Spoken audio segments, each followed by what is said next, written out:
One of the things that we learn about God right at the very beginning, you open up the Bible, first couple of pages, the book of Genesis, you'll discover that God created man and woman in the image of God. He created this idea of a relationship. He said, I'm going to create mankind. I'm going to create this sense of being a human being, and I'm going to do it with this sense of relationship. And so we see the man and the woman created there. That's from God. There's something about the fullness of a relationship between a man and a woman that are married and committed and loving together that is the image of God. And I believe that's because God has in him relational qualities. He wants to be known. He wants to make himself known. He wants to have communion with us. He wants to have relationship with us. He built that right into humanity itself when he created a man and a woman and brought them together in marriage. And relationships are interesting. They begin to reveal a lot about yourself and about the other person, especially once you get married. When I met Tamara, it was a wonderful day. We got married. That was even better. And when we got married, things started to change a little bit. Okay, because marriage does change some things, and I started. It wasn't that she gave me like a list of rules to follow, like here's the rule book for being married to me, but I started getting advice about things. For example, I had in my closet this red flannel, lack of a better word, jacket. Now, I normally wear a medium or a large, depending on the particular brand. This one is an extra large, so it's big, it's comfortable, okay? It just hangs. I didn't buy it to look good, I bought it to be comfortable. And when she saw me just wearing it around the house, she's like, no, that's not something that's appropriate for you to wear. I thought, okay. And we disagreed about it, but it's, I don't wear it. So there you go. I started getting advice about what to wear, or what not to wear, rather.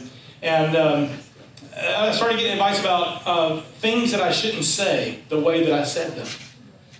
Sometimes we'd go out to dinner with somebody else, another couple, and I would, because I have an awkward sense of humor sometimes and a dry sense of humor, and I would just say something. And then when we get back in the car, she's like, you shouldn't say that. And she would tell me what it was, and I'd get defensive and, all this. But, I'd get advice. Later on, after we'd been married for a little while, and I started changing the size of the pants that I was wearing and the size of the shirts that I was wearing, and the belt moved up a couple of notches, I started getting advice on what not to eat. It's like, you shouldn't, you probably don't need to eat that candy. Are you having a second bowl of ice cream? Like, you know what I'm saying. All the married people in here know exactly what I'm talking about. It's just advice. It's just advice. And so if I'm just listening to that, okay, it feels like I have some rules that are being set for me.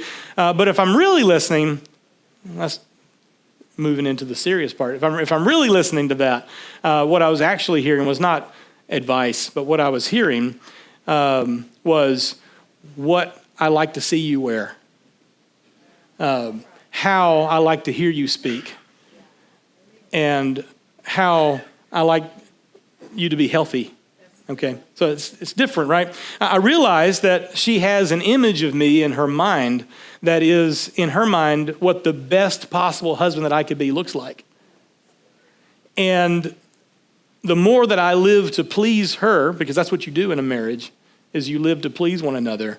The more that I live to please her, the more I begin to reflect that image that is in her mind of what the ideal husband should be, you see. And so I get to decide, do I want to do what I want to do, or do I want to make my wife happy?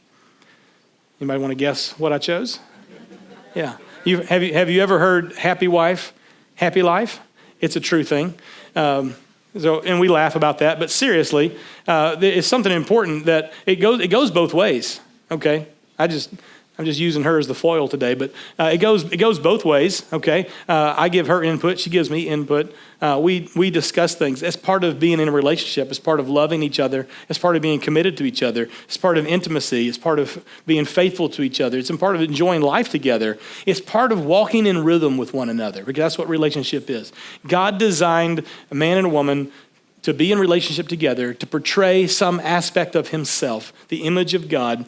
And God wants to be in relationship with us. And that means that just like a man and a woman have a better marriage when they walk in rhythm with each other, we have a better relationship with God, and we're better Christians for it. And we're a better bride of Christ when we walk in rhythm with him.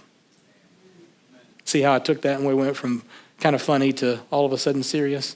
Yeah, see that? That's a little class in preaching and how to set that up, right? So that was just a little setup for everything. When we choose to walk in a life of faith with Jesus, we find that we're going to start getting some advice from the Holy Spirit. We don't get to live the way that we lived before we met Jesus. We start getting some advice. Now, Jesus calls them commands. So he's not so kind maybe as your spouse is. He's like, I'm going to give you some advice. No, I'm going to give you a command. And then Jesus said, if you love me, you'll keep my commandments. You see how this works? You're going to walk in rhythm with me. Jesus wants the best for you. Jesus wants the best for me. He's out to please me. And now that doesn't mean that he does everything that I ask him to do, okay? Because he's God, so he knows everything that I need before I even know it. So he's going to give me the stuff that I really need, okay? It's a little bit more difficult for me because I'm human. So I've got to listen to his commands. I've got to listen to his voice. I've got to do my best to walk in rhythm with him. And so it's not totally unlike a marriage, because loving Jesus will absolutely have an effect on your life. In fact, loving Jesus, just like being in a marriage, will change what you wear. It'll change what you say and how you say it. It'll even change what you consume, what you eat. And I'm not talking physical food necessarily, because you don't belong to the world anymore. You belong to Jesus. You see, you've entered into a relationship with him. And so when you enter into a relationship with him, you begin to walk in rhythm with him, and then you change. You change. If you don't walk in rhythm with him, it's not much of a relationship. It's kind of a hard relationship. Have you ever been in a three-legged race where neither person wants to submit to the other person? I'm just going to go where I want to go, when I want to go there. Those people don't make it very far in the race. They fall, they stand up, they fall, they stand up, they fall. But the ones that can get in sync, you see, that's the ones that finish the race, win the race, have the best time. It's not fun to just fall all over the place. It's a great time to actually win. And so whenever you are in a relationship and you are moving in sync with one another and you are in rhythm with each other, and not just marriage, but also with the Lord, then that changes everything. And so today, I'm talking about being in sync with, being in rhythm with God according to what he likes. Living the way that he likes. And there's a word for it in the scriptures. It's called holiness. Holiness. And you go, wow, that sounds like a heavy word. It can be, but it's actually a great word. And we're going to dig into that today. This idea of holiness is a really big deal. Big deal. You get out your Bible on your phone or on your computer and just do, or if you want to go old school, get out your Strong's Concordance and just look up the word holy and see how many times it appears in the scriptures. A lot. A lot. Hundreds of times. Holy. And then you can look holiness. And you can look up sanctify, sanctification, consecrate, consecration. All these words, you put them all together and they all have to do with one another. And so this is a big deal in the scriptures. Hebrews 12 and 14 sums it up like this. It says, strive for peace with everyone and for holiness, without which no one will see the Lord. Anybody want to see the Lord today? You want to see the Lord high and lifted up? We want to go to heaven and be with him forever? You have to be holy. That's the verse that I just read. I just summed it all up. Without holiness, you cannot see the Lord. And so you might think, well, that sounds important. It is. Because God has in his mind, in his infinite will out in eternity, he has this perfect image in his mind. So I just want you to just think about this for just a moment. He has a perfect image in his mind. An image of perfection is in the mind of God. And you know what it is? It's me and it's you and it's him in heaven together. And there's a throne and there's worship and it's this glorious thing and we're there together in relationship. That's what he has. He has this in his mind. He has it in his mind. And this idea, God then projects into the earth. He starts molding and shaping the earth to show what his will is, what his perfect image in his mind is. He starts giving that advice. He starts issuing some commands. This began to be revealed in the Old Testament through the tabernacle of Moses. So God went down to Moses and he began to speak to him and says, I'm going to create a place to worship. I'm going to create a place for you to come and worship me, offer sacrifices to me. This is how it's going to be designed. This is the width and the height and the depth and all this. This is how you approach the tabernacle. This is how you perform worship. These are the sacrifices you do. This is when you do them. And so we see all of that and we think, okay, I got it. And he says, because I'm holy, you're going to be holy. This is how you're going to do that. This is how you're going to walk in relationship with me, is to use this tabernacle to approach me. And when we read in the book of Hebrews, we learn that the tabernacle itself in the Old Testament, this tent structure with sacrifices and altars and incense and all the rituals that went along with it and all the laws, hundreds of laws that went with it, this was just a shadow of something that was in the heavenlies. What we see on earth in the Old Testament was just a shadow of something that was in heaven. It's like a reflection that is such low quality resolution, it looks like a shadow. Okay? Have you ever seen you walk past a really dirty mirror, or you walk past something that's kind of reflective and you kind of see yourself in it, but it's not really, you're not going to comb your hair by it because you can't really make it. You just see, well, there's movement. I can see that. That's what the Old Testament tabernacle was. It's just a shadow. It's just a very poor reflection because it's something that is heavenly and holy and incredible being revealed in something that is very earthly. Animal skins and bloods and ritual and all this kind of thing. It's a shadow. And it had all kinds of rules associated with it. All sorts, I said, rituals, sacrifices. So you have things like a lot of do nots. Do not eat pork. Don't eat shellfish, okay? Don't eat certain birds. There's like those kinds of things. Don't wear mixed fabrics. Okay, so you can't wear silk and cotton at the same time. Don't mix linen with this other. You can't do that. The 10 Commandments is a list of 10 do nots.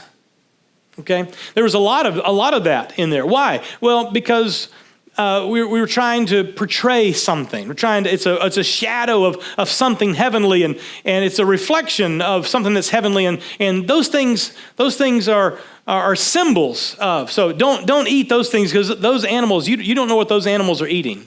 Have you seen what those animals are eating? So don't eat those animals. Those are unclean animals. Okay, it's a symbol. It physically doesn't make you unclean, but it spiritually represents something, God says. So I don't want you doing that. And then I don't want you mixing these fabrics together, because I don't want you mixing with the world. I'm giving you rules that other people don't have, because you're a holy people to me. You're going to walk differently. And the best way that I can reflect this is through these rules and these regulations and all of this. And so this tabernacle then, with all this other stuff that went with it, was to be surrounded by and utilized by people who were impure, people who were unclean, just like everybody else in the world, but they had been separated to God. They had been consecrated by God for the worship of God. They became holy people because of the rules that they were following. Okay, so the first way that God had a reflection of what was in the heaven was to impose some rules. And those rules, the Bible tells us, was actually a schoolmaster to bring us to a greater revelation of who he is. Who goes to school typically? Kids. Rules are for immature children. Okay? So if you live only by rules, you're probably spiritually immature. That came across a lot harder than what I intended it to be, but it's true. Okay? It's true. And so, if we're so focused on rules, it's probably time to grow up a little bit and get into relationship. And so when we study the tabernacle, when we study all the rules and all the regulations and all those things that God was trying to reflect something for as a schoolmaster, to bring an immature society, an immature humanity into a full revelation of who he is, into a full relationship with him, If we don't dig any deeper into the scriptures than just seeing all the rules and regulations, we'll think that following the rules is what made them holy. Well, they're holy because they didn't eat these things. They're holy because they didn't wear those things. They're holy because they did these kinds of sacrifices. They're holy because of... You'll think that holiness was simply a checklist of things to do. I am holy to God if I check the boxes, you see. But the tabernacle and all of its rules and regulations were a copy, a reflection, something shadowy of something that was actually perfect, something beautiful, something heavenly. So I want you to hold that thought. And while you're holding on to that thought of Old Testament, earthly rules, regulations, it's just a shadow of something that's beautiful and perfect. It's trying to reflect something, but it's not doing a great job of it, but it's beginning. Let's fast forward into the New Testament to a day, it's one of my favorite days in the Bible, is when Jesus finally had enough. You ever have those kinds of days? You know what? I've had it up to here, and you just took me up to here, and we're done. All the things that was down in my guts and up to my heart and in my throat are now about to come out of my mouth. You know what I mean? You ever been there? Yeah, okay. So I'm sorry, did I just get really real with you for a second? I mean, I have those days too. Jesus did too. You read what happens right before he goes in and does what I'm about to tell you, and you'll find out he was hangry. You know what hangry is? It's when you're hungry and you're angry about it. Okay? He was looking for figs to eat. He saw a tree in the distance that he says, oh, that's a fig tree. It's in bloom. There must be figs. He went to the fig tree. There were no figs, and so he got mad. What are you doing? That's a whole message in itself. What are you doing? You look like you're supposed to have figs. You don't have any figs. Curse you. You'll never bear figs again. And it shriveled up and died. And it was from there that he went into Jerusalem, and this is where we pick it up, okay? Mark 11. So just keep that in mind with Jesus, okay? He's not real happy. He's fed up. And he's been to Jerusalem before. He just didn't say anything. Mark 11:15, they came to Jerusalem, Jesus and his disciples. And he, as Jesus, entered the temple and began to drive out those who sold and those who bought in the temple. He's like, there's some stuff going on in here that I don't want going on. And I didn't say anything the last time, but I'm saying it now, okay? I've had enough. I wanted some figs. I didn't get my figs. So you're getting it today. And so he starts running people out of the temple who were buying and selling in the temple. He turned over the tables of the money changers. So you can just imagine money and coins going everywhere. And he's turning over the seats of those who sold pigeons. And he would not allow anyone to carry anything through the temple. There were people just like carrying stuff. They had water pots and jugs and boxes. And he's like, well, you get out of here. What are you doing? This isn't just some common area. This is the temple. And he was teaching them as he's doing it. He would see people. We think of it like this really fast moment where he just kind of walks in, makes a big ruckus, and leaves. But this is like this ongoing thing where as people are starting to walk in, he's like, hold up right there. Hold up right there. You go this way. Out the door, you go around, and people are like, whoa, who is this? What's going on? You know? And so he's causing a scene, but he's also teaching at the same time. And this is what he says in verse 17. He's teaching them, and he's saying to them, is it not written, my house shall be called a house of prayer for all the nations, but you have made it a den of robbers, a den of thieves.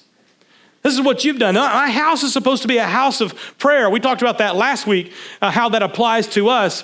And that was just kind of a prelude to today. So here's Jesus. He goes into this temple that was designed to have rules and regulations and be this holy place. But now it's overrun with people who have set up shop there.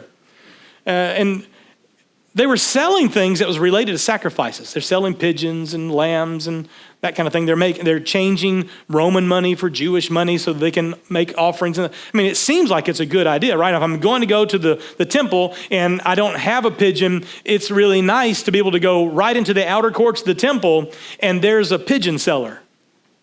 And I can just give them a little money and they'll give me a pigeon and I can go make my sacrifice. I mean, that just makes sense, right? That you could do that. It makes perfect sense to set up a business right there in the temple to meet the needs of the people as they're coming to make sacrifices. Or if you had a lot of Roman currency but you needed to give Jewish currency in the temple, well, it would be really nice if there was a money changer there. And yes, I know they're probably going to kind of rip me off a little bit because That's what people do in money changing. And so they're not going to give me the best exchange rate, but I'm going to go ahead and do that anyway. And it's just very convenient to have all of this happening right there. And if I'm carrying a box from one side of the city to the other, there's the temple right there, and there's the outer court. Instead of going around it, it's a lot easier for me just to go straight through it. I mean, there's already a bunch of stuff happening in there. Nobody's going to notice, so off I go. You see the problem with this is that they're not necessarily doing anything wrong. There's nothing wrong with business per se. There's something wrong with ripping people off, okay? But there's nothing wrong with doing business per se, and there's certainly nothing wrong with selling pigeons. In fact, there was laws about that God had given. And there's nothing wrong with trying to be efficient in your work and taking a little shortcut that doesn't, hurt anything, okay? Nothing necessarily wrong with those things. They're still following the law. They're still offering sacrifices. They're still doing all the things. They're still checking all the boxes. But that's not the type of image that God was trying to portray from the heavenlies into the earth. You see, the throne of heaven is just what the tabernacle represents. The throne of heaven, which is what the tabernacle is a reflection of, is not a place of busyness and people just casually going about their day. It's not a place of people just doing what they see fit, running willy-nilly, doing whatever. No, it is a place of reverence. It is a place of awe. It is a place of beauty. It is a place of worship. It's not a place where you just walk in casual and chill in the throne room of heaven. That doesn't happen there. It is something that is awe-inspiring, something that is filled with reverence for the holiness of God. It is set apart from everything else in the universe. It is holy. It's so holy, the throne of God is there. So holy that the angels that are closest to the thrones have to cover their eyes when they get close to the throne. And yet this reflection that we see on earth is supposed to be, that's how it started. That's why there were all the rules and the regulations, all this is like, we're gonna make this just so. And yet by the time Jesus comes into the world, it has been transformed into something that is filled with all these other parts of life. Still checking the boxes, still doing the sacrifices, still offering the prayer, still burning the incense, but all this other stuff from outside has infiltrated the holy place. Not the holy place where the Ark of the Covenant was, but the holy area of the tabernacle. Well, here's the thing. That was an earthly reflection. A reflection of the holy into rules, regulations, sacrifices, all that. But now, we don't have a tabernacle in the earth that we go to. Now, where is the tabernacle? I told you last week. Right here. You can point to yourself. I am the tabernacle. We are the tabernacle of the Holy Spirit. 1 Corinthians 6:19, I showed you last week. Do you not know your body is a temple of the Holy Spirit within you, whom you have from God? You're not your own. You were bought with a price. So glorify God in your body. There's something about the way that we are to live. There's something about the way that we are to portray ourselves. There's something about the way that we are to think and act and what we allow into our bodies, into our minds, into our hearts, that is to glorify God because we are his temple. 1 Peter 1:14 says, as obedient children, do not be conformed to the passions of your former ignorance. As he who called you is holy, you also be holy in all your conduct. It is written, you shall be holy, for I am holy. I don't have to tell you. I just read it out of the scriptures, but I'll just tell you anyway. We are the tabernacles of the Holy Spirit, and we are commanded to be holy. That's that. That settles it. Don't have to argue about it. Don't have to fight about it. Don't have to quibble over it. We're called to be holy people. And so what was reflected in this low resolution shadow on earth through the Old Testament tabernacle and the law of Moses is now supposed to become more clear in us. We went from 640 by 480 resolution, for those of you who remember computers from that long ago, okay, all pixelated and everything, like the big giant TVs with when they were super heavy and bulky, and to now, we're supposed to be more like 4K, 8K. Okay, I mean we're We're not rituals and rules and animal sacrifices and animal skins and a building that's been designed and a tent and all that. We're not that. We're actually living, breathing human beings that are made in the image of God. We are to be a much more clear representation of who God is. What used to be a shadow now becomes a little more clear when the heavenlies are reflected in us. And so when we realize this, the first thing that we do as humans is we make another checkbox list. Oh, you're right. I got to be holy. How do I be holy? Well, let's see. Do this, don't do that. Do this, don't do that. Do this, don't do that. Okay, I'm holy. Because we're humans, that's what we do. Okay? We can do this, and all we've done is make another checklist to make sure that we're holy, and of course, make sure that everybody else is too. Let me just tell you, you can read the Bible. You can read the Bible and read it every day, and you can get some good advice out of the Bible. You can get some wisdom out of the Bible. You can become conversant in the Bible, where you can actually sit down and talk to somebody about, hey, you know what I read? I found this very interesting in the Bible. You can do that. You can build an opinion about what you think is in the Bible. You can come up with some kind of interpretation about it. You become somewhat knowledgeable about the Bible. You can sit down with somebody else, and they can say, well, did you know this about the Bible? And you say, yeah, but did you know this? And you can have, conversation that seems spiritual about the Bible. Check. Check the box. Read my Bible, know something about it, prepared to talk about it. Check. We can pray.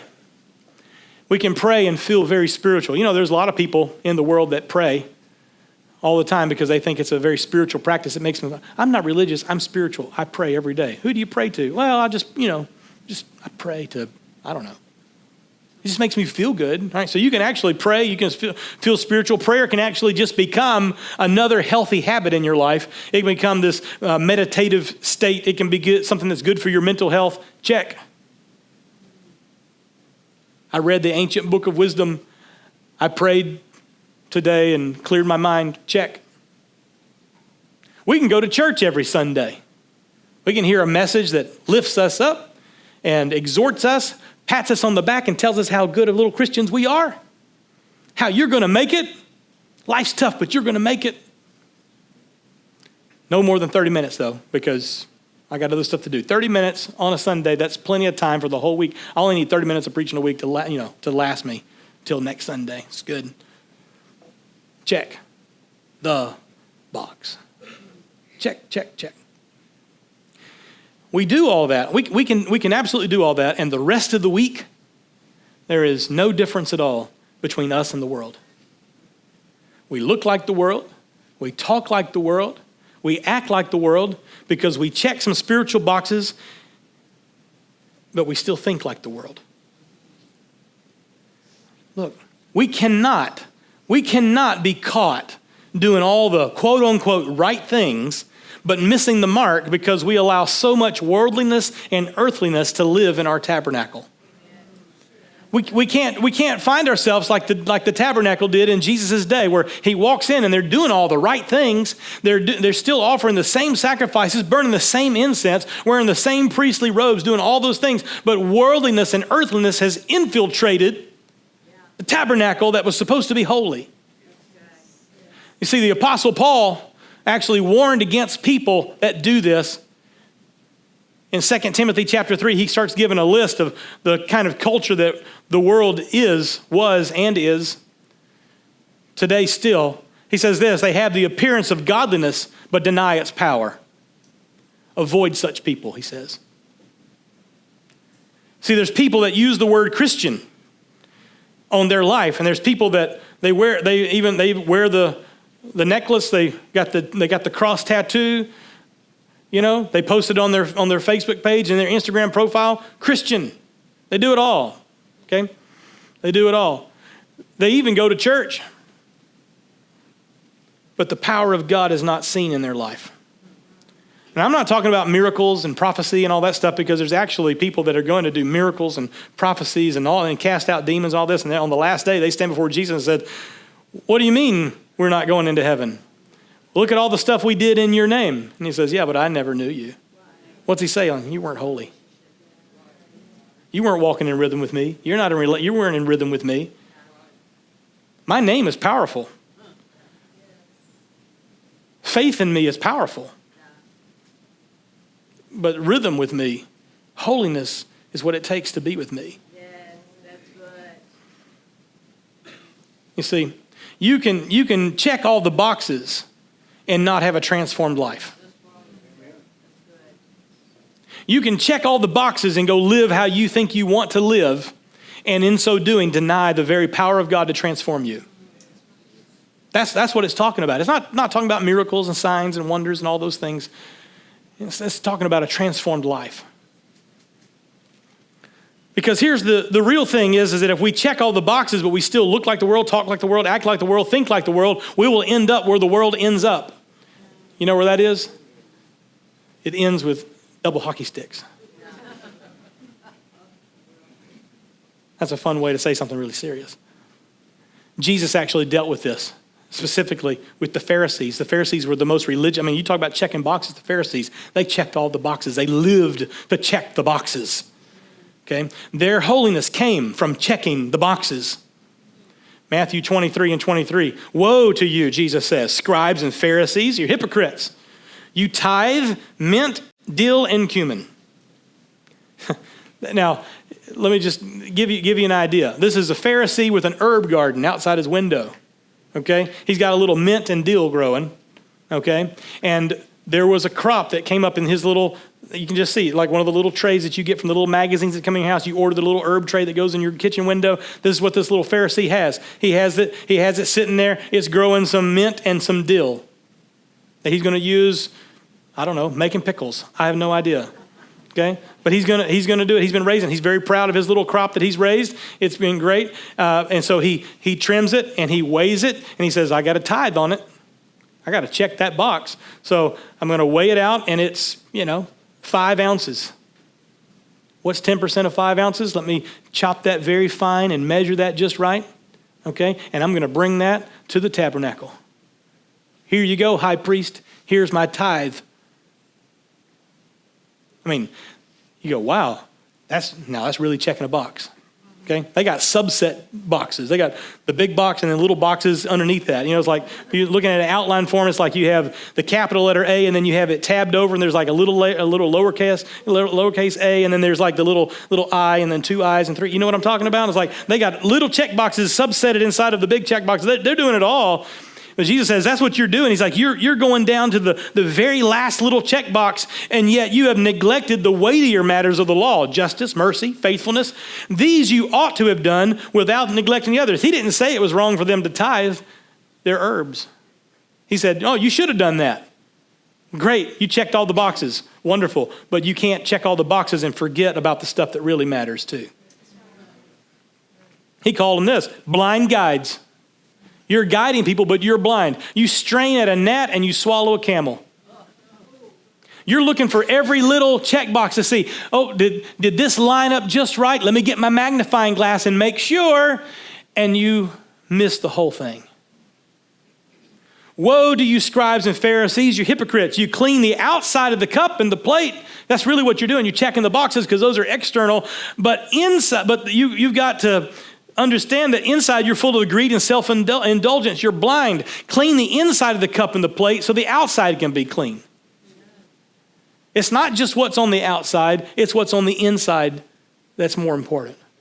Because holiness, Jesus is trying to illustrate, is not just a checklist of rules. There's rules that are given as examples. There are rules.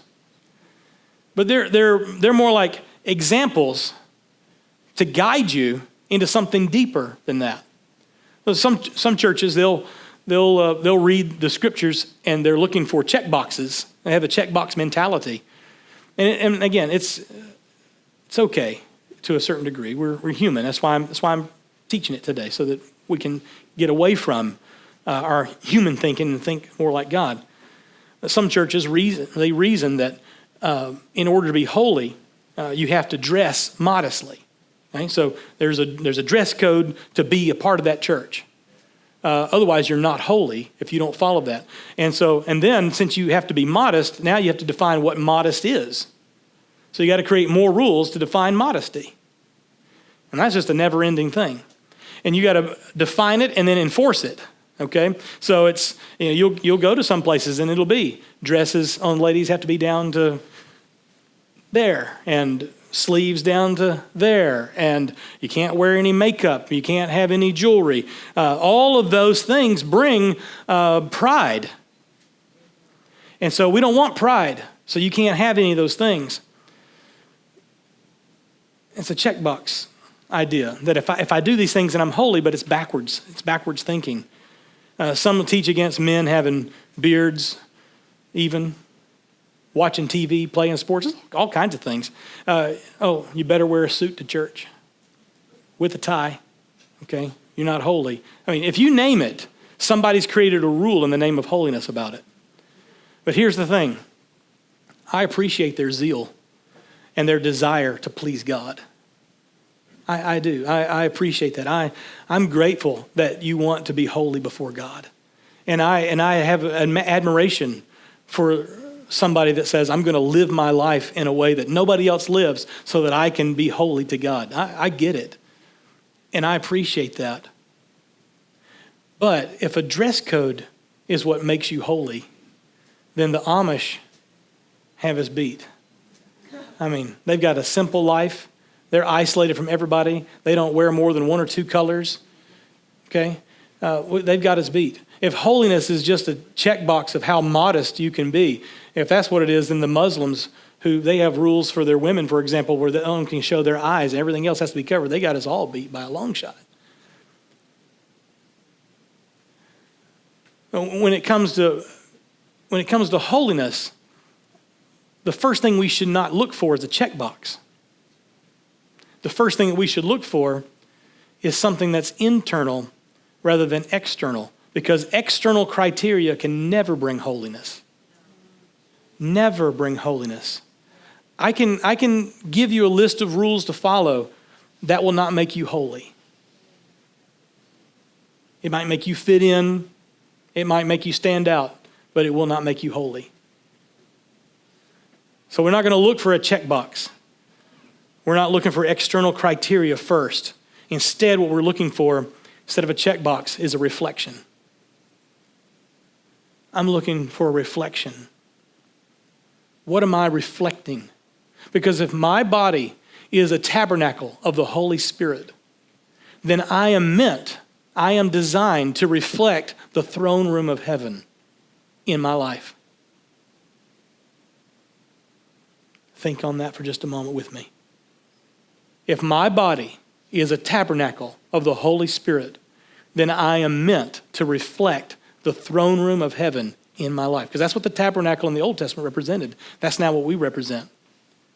Now, with that mentality, let's go back to, what do I wear? What do I not wear? Let's just ask the question, what am I going to wear today?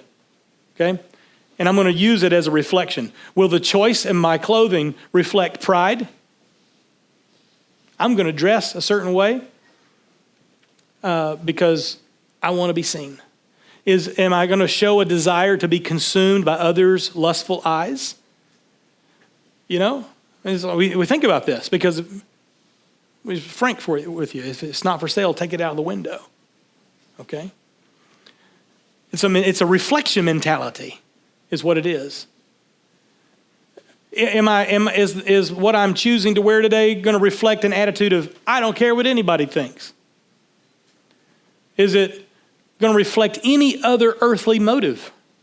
Or will what I choose reflect the order, the dignity, the excellence, and the reverence that is found in heaven? You know, wow, Ben, I wasn't expecting this conversation today.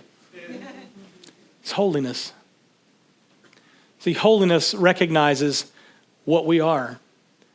We're tabernacles of the Holy Spirit. So now what I do with my body, what I do with my life, what I do with my mind, what I do with my words, it suddenly matters. Not so that I conform to somebody else's idea, but so that I begin to be transformed by the Spirit of God. Because holiness comes down to this. If I'm a temple, am I reflecting that fact? It's not about rules imposed by man. It's about the conviction of the Holy Spirit that brings us into rhythm with God. I'm not here today to try to conform you to the way that I think you should look. I'm here to invite you to open your mind and your heart and your body and your soul up to the Holy Spirit to begin to convict us, to change us, to reflect Him better. Because our convictions are how we polish the reflection of heaven in our lives. When the conviction of the Holy Spirit comes, that's an opportunity to polish the mirror. And this happens when we begin to pray with a desire to please God. When we're not praying to check a box, but we're praying in order to please God. I want to know what you're thinking, God. I want to know what your word says. I want to know how you feel about this because I want to please you. I want to hear from you. And so when we pray that way, He opens our understanding of the word. And we see examples, rules, you could call it that, of examples of what we're to reflect. So let's look at the word of God, shall we? Colossians chapter 3. Let's do that and let's read it with the mindset of God, would you convict me? God, would you work in me? God, would you open my understanding? Colossians 3:1, if then you have been raised with Christ, seek the things that are above, where Christ is, seated at the right hand of God. Set your minds on things that are above, not on things that are on earth. This is the very first thing that we have to understand. I'm not out to check earthly boxes. I'm envisioning and desiring heavenly things because that's what I'm supposed to reflect. You have died and your life is hidden with Christ in God. There's this connection that's now happened. You realize that when Jesus Christ went to the cross, he didn't go to the cross by himself and only as himself. He went as us. And we were crucified along with him. And since we were crucified along with him and buried along with him and raised along with him, we are now seated with him in heavenly places. And so that's why there's this connection now between a life that is being lived in heaven and a life that is still on earth. There's a reflection that needs to happen. So when Christ, who is your life, appears, you will also appear with him in glory. Put to death, therefore, what is earthly in you: sexual immorality, impurity, passion, evil desire, covetousness, which is idolatry. So what is all of that? Sexual immorality. It's pretty straightforward. That's doing sexual things outside of God's plan. That's what it is. Man, woman, married, great. Anything outside of that, sexual immorality. Impurity and passions, those are very closely linked together. These are our human desires, the lewdness that we're capable of, basically behaving like animals. And that's we're led by appetites. Covetousness, that is just desiring things, desiring everything that everybody else has. And not because you just like nice stuff, but because you have to have that, and your identity is attached to that, and you're too much in pursuit of those things, and that becomes idolatry. On account of these kinds of things, the wrath of God is coming. And you go, so if I just stay away from those things, I'm good. No, that is just an example. It's not a checkbox of, okay, didn't sleep around yesterday, check. I didn't want to go and buy something that I didn't really need today. Check. That's not what it is. Those are examples of a reflection of a worldly attitude. And so as those things get reflected in our life, we're not reflecting the temple. We're not reflecting the tabernacle. He said in verse 7, in these you once walked when you were living in them, but now you need to put them all away. And he gives you more list of stuff: anger, wrath, malice, slander, obscene talk. Stop lying to each other. You've put off your old self with its practices, and you put on a new self. I stopped reflecting the world's way of doing things, and now I'm after a reflection of something else, the image of my Creator. I've put on a new self, which is being renewed in knowledge after the image of its Creator. This is right in line with Romans 12. Be transformed by the renewing of your mind. The more we seek the will of God, the more we're seeking to please God, the more our mind is renewed and the more we reflect the image of our Creator. This happens the more we realize who we are reflecting. Verse 12, put on then, so you don't just take something off, check the box, just take it off, and well, don't do that anymore, I'm good. No, you have to put something on as God's chosen ones, you're holy and beloved. Put on compassionate hearts, kindness, humility, meekness, patience, bearing with one another. If anybody has a complaint against each other, forgive each other as the Lord has forgiven you. Above all these things, put on love, which binds everything together in perfect harmony. What is perfect harmony? Rhythm. Synchronized. It sounds wonderful, doesn't it? Because it turns out that when you walk in holiness with God, it doesn't put you in bondage. It actually lets you walk in freedom of the perfect harmony that is in Christ. You see, a pursuit of holiness will set us free from worrying about what others think. It'll set us free from addiction. It'll set us free from pride. It will set us free from low self-esteem. It will set us free from a feeling of inadequacy because we're walking in rhythm with God. When we're reflecting Jesus Christ, there's nothing in this earth that has any power over you. When you're walking in rhythm with God, there's nothing that can hold you back. There's nothing that can keep you down because you're walking in rhythm and in holiness with your Creator. So you know what holiness is. Let me submit this to you, this visual. Holiness is letting Jesus loose in your tabernacle. You're the tabernacle. I'm the tabernacle. Jesus, I need you to take a walk through my tabernacle. There's probably some stuff in there that's happening that doesn't need to happen. They're not bad necessarily, but they're earthly. I need you just to drive some stuff out. Maybe you don't have to turn the tables over. Maybe you just kind of point it out and I'll go clean it up. Maybe. Find what you don't like, Jesus, and cast it out.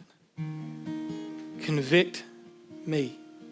Convict me. Look, a desire for holiness will affect you in every way in your life. Yes, we talked about, I used what we wear as an example earlier. I don't want to beat you up over that. Okay, that's not the point of this message. But it will affect the choices you make because you'll look in the mirror and you think, maybe I shouldn't wear that. Maybe that's a little prideful.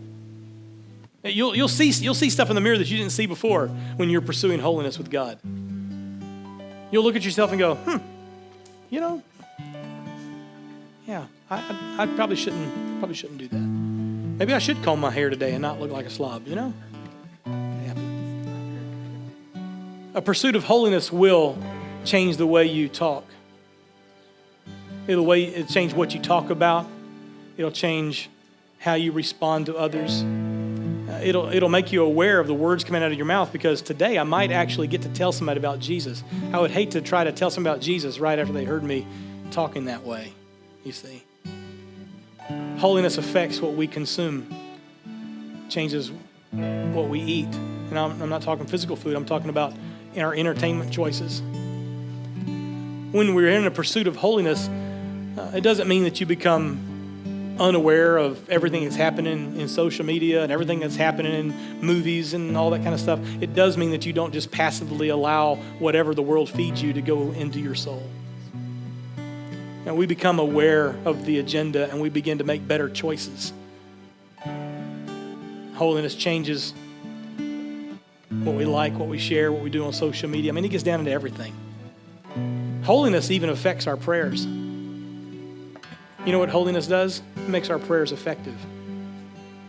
The book of James says that you ask and you don't receive because you ask to consume on your own lusts. You're asking for something that you want and not what God wants. That's why you're not getting it. When you're walking in rhythm with God, when you're in pursuit of the holiness of God, you're going to ask for things that are holy. You're going to ask for things that are his will, and you're going to see a prayer life that changes the world. His will becomes your will. A sense of holiness puts us in rhythm with God in every part of our lives. I'm going to invite you to stand today. I'm going to invite you to make this your prayer today, right here, right now, as we go into worship. I'm going to invite you to make this your prayer. God, cleanse this temple. Make me a place of worship. Make me aware of what I think. Make me aware of what I consume. Make me aware of why I choose to appear the way that I do. Make me aware of everything because I want to please you. I want to be in sync with you. I want to walk this life in rhythm with you. I don't want my way. I want your way. I don't want to think that I checked the box and so I'm good. That's works. I need your convicting power. I need your transforming power to be at work in me. I need you to change me. So would you show me what I need to change? Would you transform me?